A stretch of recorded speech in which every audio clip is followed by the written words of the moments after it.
Hi, I'm JJ Conway, and I help hardworking women and a few good men build financial confidence and take ownership of their financial future. I'm cheering you on with education on financial literacy, smart investments, and passive income streams. Welcome to Ladies of Wealth. All right. Our question today is about a young bride who is hiding her shopping from her husband. Let's see what she has to say. Hi, JJ. I don't know if you remember me from Financial Peace University last year, but my husband and I have been working the plan and trying to get out of debt. The problem is I keep shopping. Like I'll pull a little extra cash out at the grocery store and use it for clothes or shoes or craft stuff. And he thinks it's just part of the grocery bill. I'm not gonna lie, that's pretty slick. My mom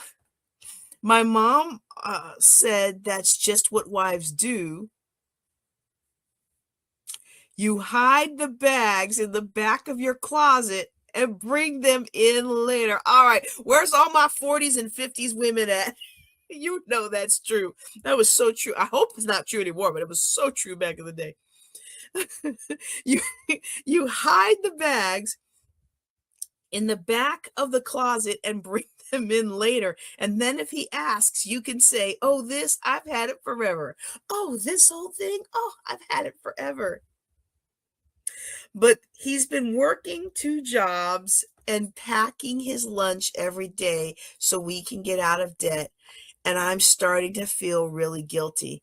I'm kind of scared he'll be really mad if he finds out we could have been getting out of debt faster if I had been doing this. How can I tell him, and should I? Woo! Yeah. This is a good one. This is a good one. All right.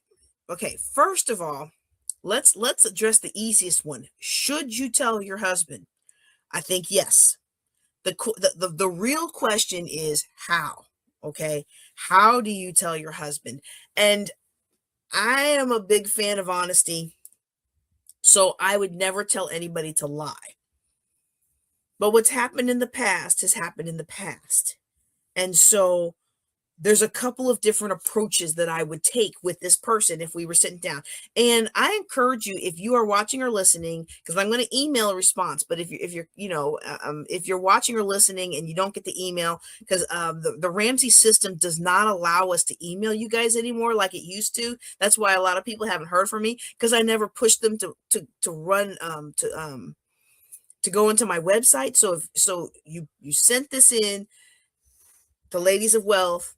I think I remember who you are, but if I don't remember who you are, or if you don't get an email from me or something, come back to Ladies of Wealth and book an appointment, or send me your contact information.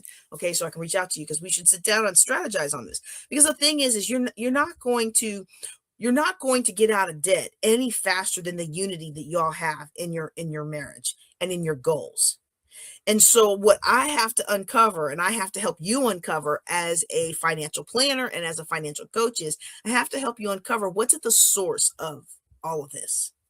Is it that you just don't like being told no? And so you feel like the budget is telling you no. That's a common thing. A lot of people don't like spend plans because they feel like the budget is just chaining them. They can't do anything. Well, that's why I like to call them spend plans, so we can think about how we're going to spend the money. I like to shop. We can call them shopping plans. But do you feel like the plan is closing you in? Do you feel like the plan is making you feel bad about yourself? Like, what is going on here? Because very rarely is excess shopping actually about the shopping. Okay. Very rarely is excess shopping about the shopping. Very rarely does somebody go and buy shoes and purses and things when they have the goal to get out of debt, and they don't need the shoes and purse. Now, I'm not talking about needs, okay? But I will in a second. Very rarely does somebody go do that kind of thing, especially Especially with such a sneaky plan, like every time I go to the grocery store, I'm gonna pull out some extra cash. So it looks like I just went to the grocery store. The transaction on our bank account just shows the total of the grocery store. Like I'm like, this is quite genius here, right? And and so we have to get at what's going on there, okay? Because very rarely is that behavior simply because the person doesn't have enough slush fund money. Sometimes there's an excitement of, "Ooh, I'm getting away with this." Sometimes there's the feeling of, "I shouldn't have to. I work hard too. I'm entitled to have a little bit of fun with my money." Okay?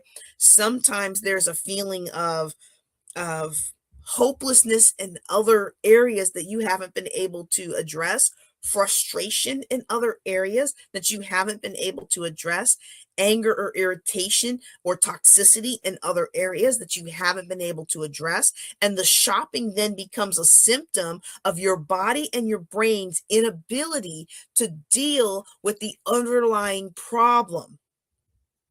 And so we have to kind of nug through all that to get it. How do you present this to your husband? Because when you present this to your husband, what he needs to hear in your voice is, "I was wrong for this and it's not going to happen again." And it not doesn't need to just be platitudes that are spoken, but there needs to be real genuine energy and intention and action behind it. Okay? And so that I do want to address the very first thing we would do when we sit down. And that is we would address whether or not you have enough fund money.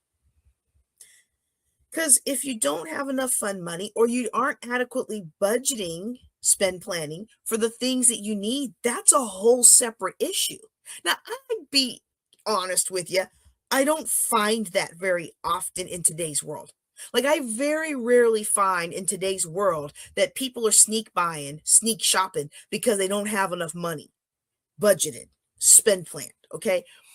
More often, it's one of the other things, the emotional components or the something like that that's really kind of triggering.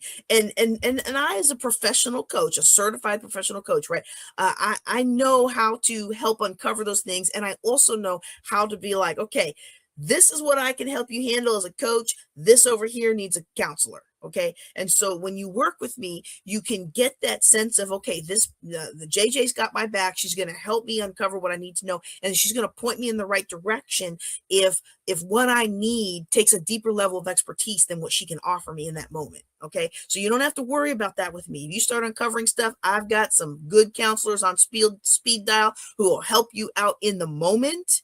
And then we'll get you into some long-term therapeutic care where you can get some support. Okay. And I say we'll get you, I'm not paying for it, but but we can find ways for you to get care. Okay. But a lot of times it doesn't take that. A lot of times it just takes an awareness.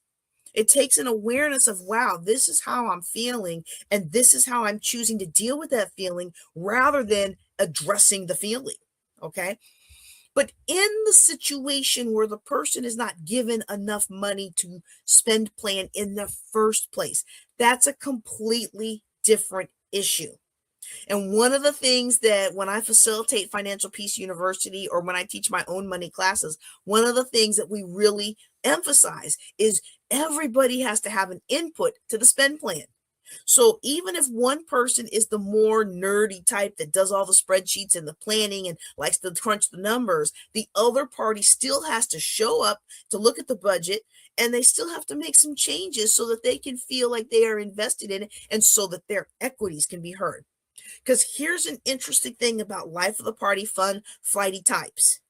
They also don't like conflict. They don't like to rock the boat, and they don't like to make their partner mad. So guess what happens when their more calculated and analytical partner puts together the spend plan? They don't want to come in and ruin the harmony by saying, you don't get $100 a month towards sailing, and I only get $10 a month towards my hair. Okay. And so that leads me to another example that I thought of just as we were talking. I remember someone early when I first got married.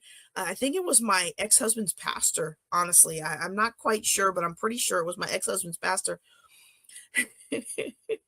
There was, I came from a whole different faith tradition, and then I came into a Pentecostal evangelical style ministry, and I was just like, my mind was like, what is this? And then you have that American Christianity with the submissive wife and all that stuff, and I was just like, what is going on here? Plus, they were speaking in tongues, y'all. I didn't know what to do with myself, and I was like, you know what? I don't know I don't know if this is gonna work for me, right?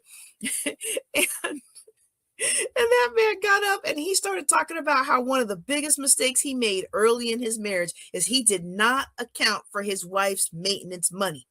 So she used to, when he met her, she was drop dead. She still probably is. I never saw her put on weight other than pregnancy, and then she lost it right away. But she was drop dead gorgeous. Silky hair. All the nice things, very well put together. And he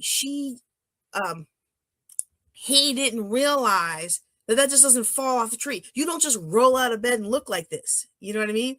And so, he wanted her to buy, some of y'all know what I'm talking about, the brown sugar stockings, those cheap, super rough stockings that make you feel like you're sweating 20 times. He wanted her to use the dollar store shampoo. And y'all know, hey, when you don't have, and that's all you can get, then get the best you can get where you're at, right? But when you're used to some Paul Mitchell, and your hair has been looking like some Paul Mitchell, and now you want to go to Dollar Tree shampoo, look, that just does not always work. And so she was upset. And one of the things that she said, she complained to her dad, or he said she complained to her dad, and her dad actually pulled him aside and said, when she was in my household, this is how much money. No, I'm sorry. I got that backwards. That was not her dad.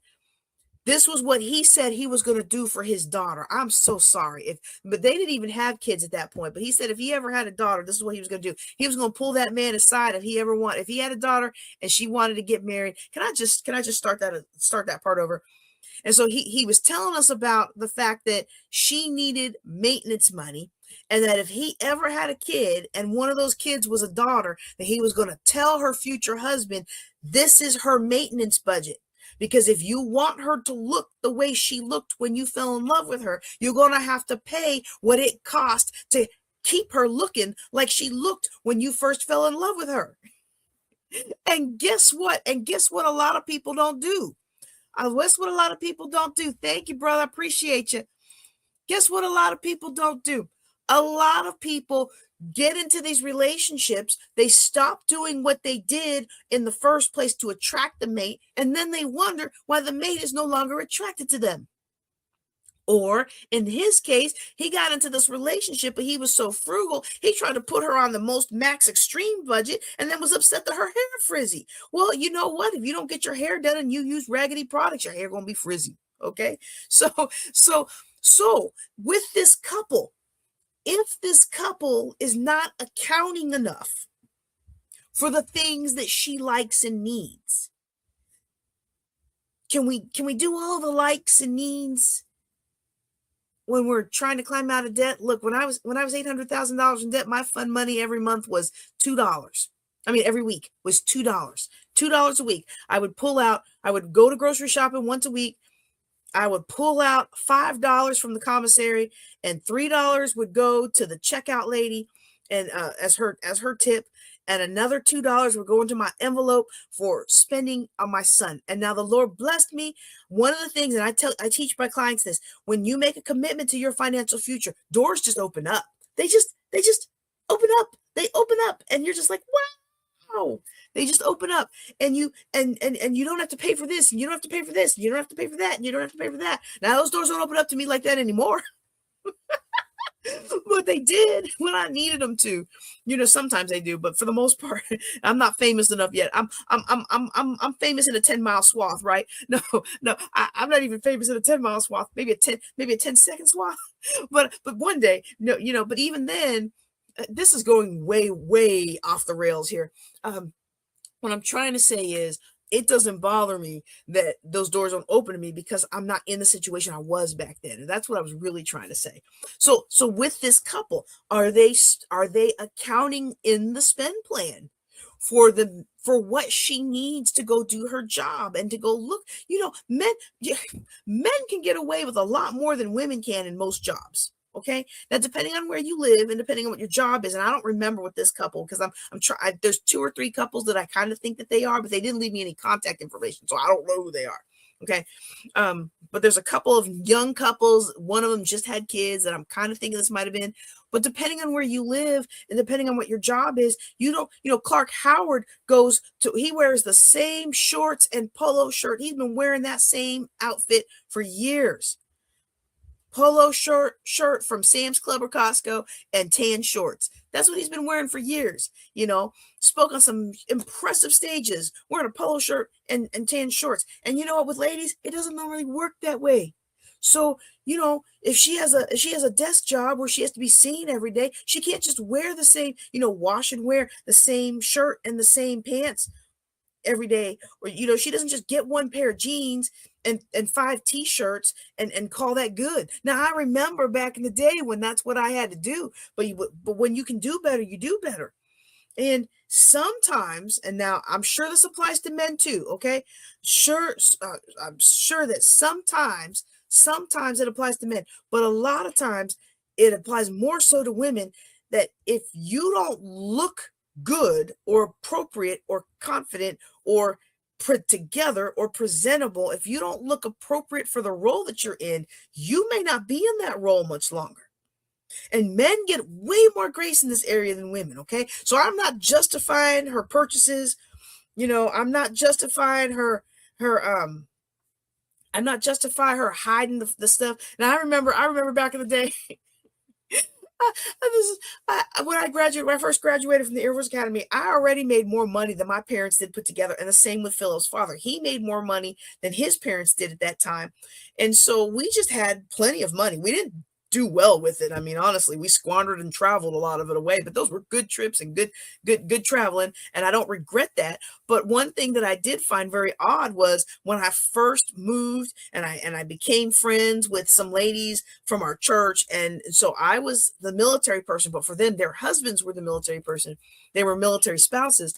And I'll never forget the first time we went shopping together, and they put all their stuff in the trunk, and then they moved stuff around so that they could hide what they bought. And so my growing up, my dad didn't do anything with that. He spent the money, but he didn't pay attention to how much his paycheck. My mom managed all of that. She managed the entire household. So to me, I was like, what are you doing? Oh, well, we're hiding these. And I was like, well, what? And I didn't understand. They looked at me like I was crazy. Like, how could you not understand this? Like, and I'm thinking, it's your money. Why you got to hide what you're spending? Okay. And that's really kind of the tack I would take with this. Why you got to hide what you're spending? And if it's because you have some issues that the spending addresses in the short term, it makes you feel better about in the short term, well, then address the issues. If you're not spending enough in these areas when you do your monthly spend plan or your weekly spend plan or whatever it is, if you're not saving or setting aside enough, then that's a conversation you've got to have with your husband. And that's a way to couch it. Okay. So I think we talked about the emotional side, which is usually what it is. And then how the best way to frame it to your husband is, take a week and don't do that. And then talk to him and be like, hey, you might have noticed we didn't spend as much as groceries this week. Here's why. Because I realize I'm doing this thing and I realize I have these emotional things, or I have this problem, or I have this frustration, or blah, blah, blah, blah. And so I've been doing that. Okay. That's one way to handle. But the other problem, if these are legit things that you need or want, not want, I shouldn't say want. When you're deep in debt, you got to set aside some wants. I mean, there's no way around it. Want is what got us into debt in the first place. I want this. I'm entitled to that. I should have. I deserve it. Those phrases get us into debt in the first place. Okay. And if you cater to those too long, you're going to stay in debt forever. And here's another one. My children are going to have better than me. I get that. I really do.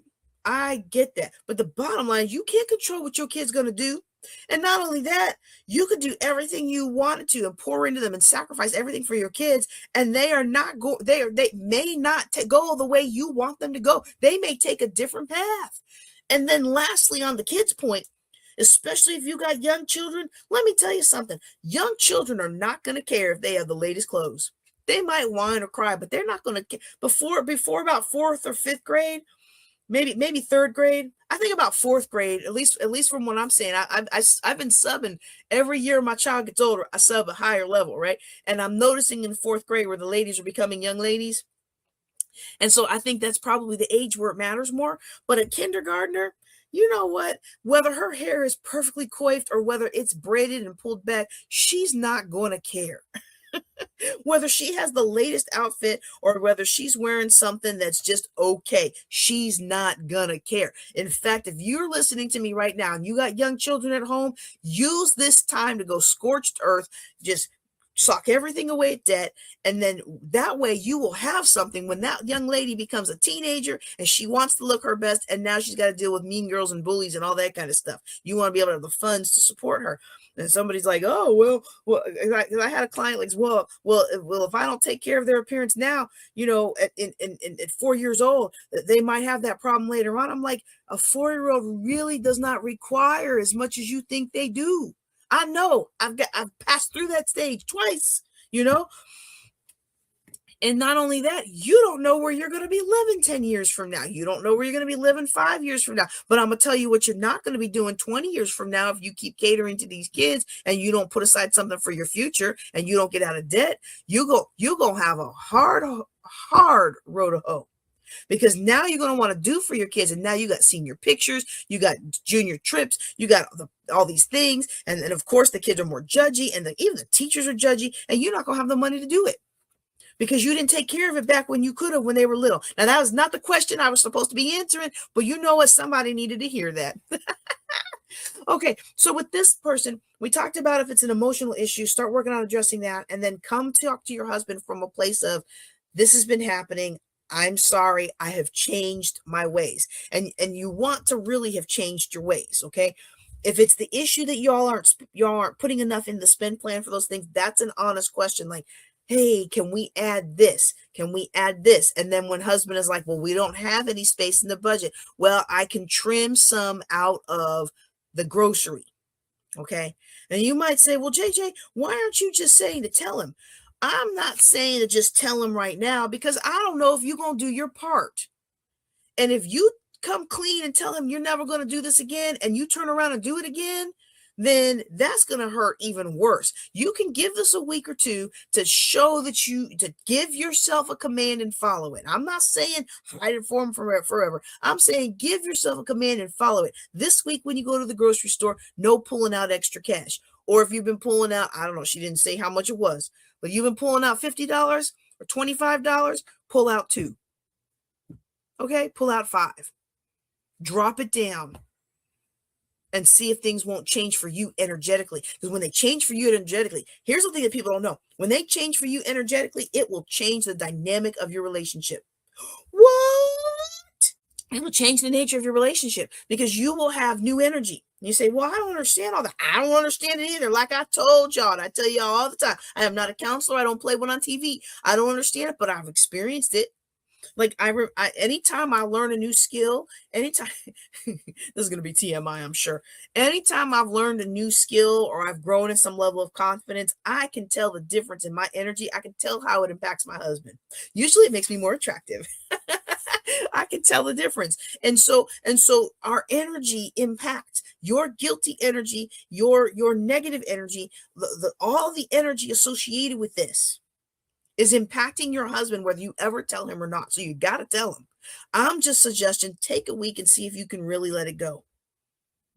Take another week and see if you can really let it go. And come to him from the perspective of, I've been messing this up and I really let it, and I'm letting it go. And I want to come clean and I'm asking your help to hold me accountable.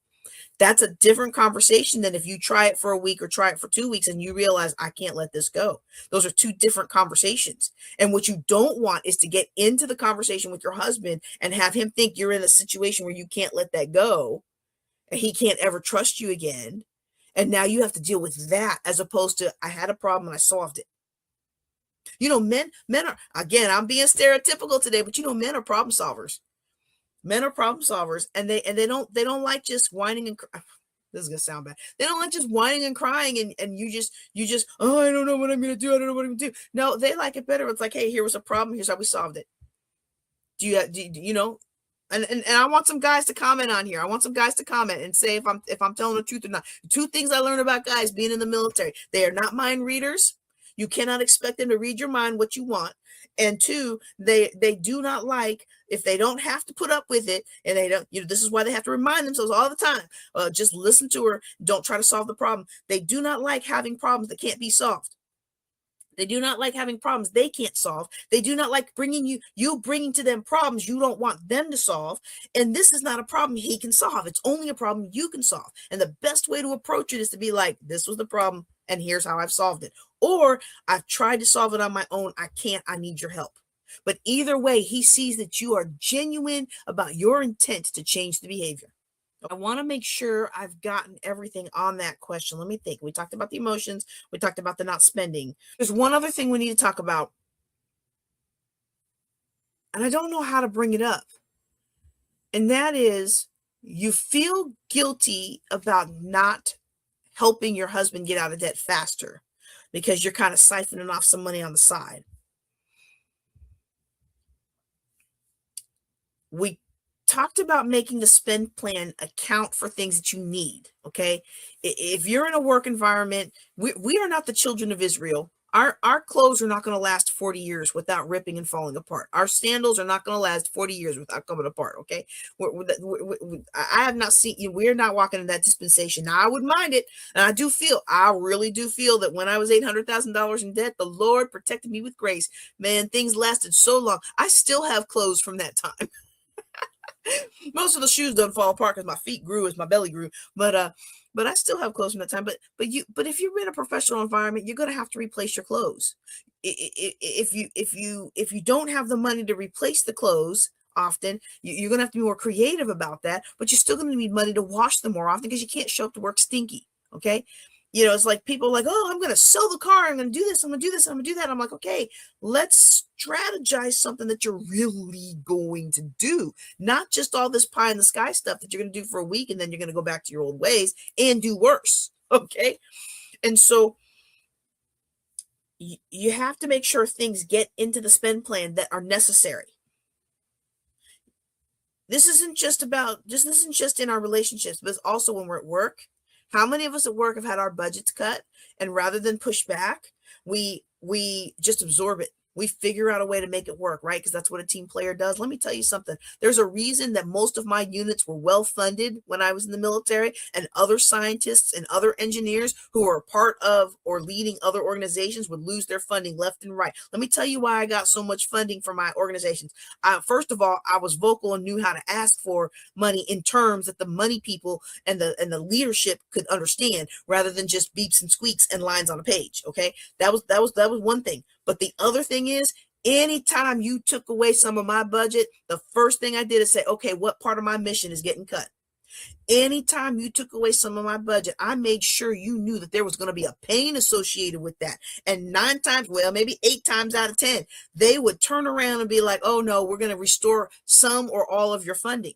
And the other thing that I would do is I would go in and advocate every year. I knew I wasn't going to get it most years, but you were going to see my face. You were going to see my project on that list. I was going to be in that room when they racked and stacked all of the projects and who wants to help spend, or who wants the leftover money at the end of the year to be spent on them. You better believe that my programs were always in there, because I was going to ask for the money. I wasn't just going to sit aside and be like, oh, well, I'll just have to deal with it.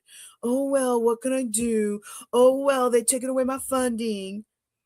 And if that's what's going on here, oh, well, we're trying to get out of debt, and I don't want to make my husband mad, so I'm just not going to say anything. No, you got to advocate for yourself the things that you need. Okay. That said, wants are not the same as needs. Okay. I have something in here that is not water. It's something I probably shouldn't be drinking. It's Coke Zero. You know what? I got this book. Can y'all see this book behind me? Can y'all see this book behind me? Dr. Amen's new book. And I was like, oh no, I got to give up the Coke Zero. I was like, well, I'm going to finish the ones I got left.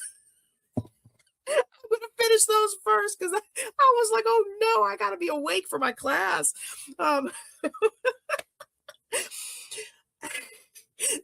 Coke Zero is not a need. It's a want. Okay. Oh, Coke Zero is a want. Okay. It's not a need. Water is a need. Clothing is a need. Certain type of clothing may be a need. Certain type of clothing may be a want.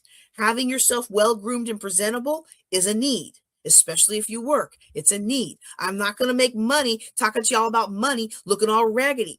And I'll never, and I'm not saying go out and get a Chanel purse or anything like that. I'm saying just do what you got to do when you're in debt. Do the bare minimum you got to do. I like to have my nails ready to go at any time in case I get called for a speaking engagement or something. But you know what? When I didn't have money to get them done professionally, I just did them myself, and it was okay. I liked getting them done professionally because I'm not good with the color. I can do the French tips, but I'm not good with the color. You know what? But that's not want. That's not a need. But in some places, some professions, the way you present yourself, like if you're on the news, you got to look a certain way. You can't just have scraggle fingers. You know, you got to look a certain way. You've got uniforms. Uniforms are expensive. Military or otherwise. You work in a place where you can't just show up with, even Whataburger. My son went to Whataburger. He used my American Legion work pants that I used for honor guard and stuff until he could buy his own, because he needed to have work pants, and he didn't understand the concept of work pants and work shoes. And so he just went into sneakers. I'm like, honey, work shoes is usually either anti-static or they're steel toe. You need to find out what they want. You can't just roll in there in jeans and a raggedy t-shirt. Okay. So you got to budget those things. But in addition to budgeting those things, you got to put some fun money in there. And both partners need to be able to have some fun money. Now, if one partner says, I don't need it, it's okay, I can go without, that's fine. But don't hold everybody to that. Because because very few of us in today's day and age can live by a strict spend plan that does not allow any wiggle room for surprises and pop-up events and things like that. And very few of us can go longer than a couple of months without fun and without levity and without delight. And sure, there's a lot of things that you can do that don't cost anything, but you still got to have gas to get there. You know, I'll never forget. This is the year that the Epic Pass first came out. And for those of you who don't know, the Epic Pass is a ski resort pass. It's good for multiple ski resorts across the nation. And when they first came out with that pass, they told I was stationed at Fort Belvoir at the time. They said, if your military people can get up here, we'll give them the pass.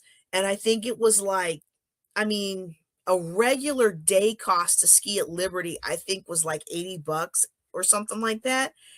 But the Epic Pass was $50 if they could get there, and they would get the end of that season free, and then they would get all of next season. And I thought, well, for $50 for a year and a half of skiing and snowboarding, and, back then, $10-15 of gas each way to get up there, or a tank of gas to get up and back, because it was only about an hour away. It wasn't even a whole tank to get up and back. But you're in the mountains, so that takes a little more gas. But I was like, that's a pretty good deal. And so I went up there, and I was so worried they were scamming us. But me and my son had so many freebies for like a year. We had so many freebies that my weekly grocery shopping, $2 of fun money, was just built up in the account and in my envelope. So I had the cash to do it. And so we get up there, and I'm worried we're about to get scammed, but I'm like, you know what? I at least got to try. And so we get up there, and sure enough, it was a real deal. It was a brand new pass. They were coming out with the military pass. It was like $50. And I think Phillips was not even, I don't even know if she charged me for Phillips. To be honest with you, I don't remember, but I just remember not only did we get the pass for super cheap, that the lady was like, well, you can rent snowboard gear from us, but here's a resource of where people resell their stuff. And so for under $100 for 2 seasons of snowboarding, we were able to go up anytime. And I think about the grace that was shown to me in that time. Like, we were able to do that. And the first lady wasn't helpful at all. So I had to back and get another run and start. And then the second lady was super helpful. I was like, Lord, you led me to come all the way up here. You told me to trust it. It was okay. We weren't going to get scammed, and we were going to be able to do this. And then, you know what else I discovered? I discovered that they make sleeping bags that go below zero. So you know what we would do? Y'all, we would drive up Saturday. We would drive up Saturday, and then we would spend the night in the car camping with our super amazing sleeping bags. And I don't even know how we got those, because they weren't cheap, but we got them somehow. Somehow the Lord just blessed us with them. Our super duper sleeping bags. We would car camp, and little man loved it. Philip loved it. He was like maybe 8, maybe 7. He loved it. And all that time he didn't know we were camping because Mom was broke. He thought it was just because we're right there. You can park at Liberty. You could park right there, and the slopes is right there. You can just strap yourself on and walk across the thing and go. Like, you mean, well, I wouldn't do that. I would carry my board. But I mean, like, the slope, you wake up and the slopes are right there. So that's what he thought. And then we would get free food. Like, they would give us free hot dogs and stuff. Like, it was always a blessing.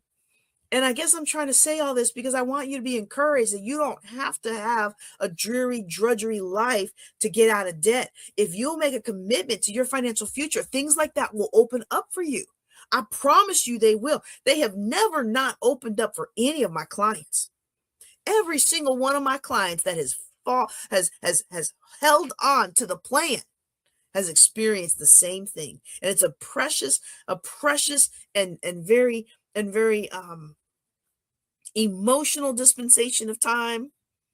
But it's like that gauntlet that you have to pass through in order to become financially independent. You have to be able to think more about your financial future than right now. And what this lady's been doing, hiding her stuff, she's not only damaging her financial future, but she's possibly introducing cracks into her relationship. When he responds to the energy thinking she might be doing some other things. We'll just leave it at that. Okay? Woo-wee! All right. Don't forget to like this episode, subscribe to the channel, and ask your question at ladiesofwealth.com.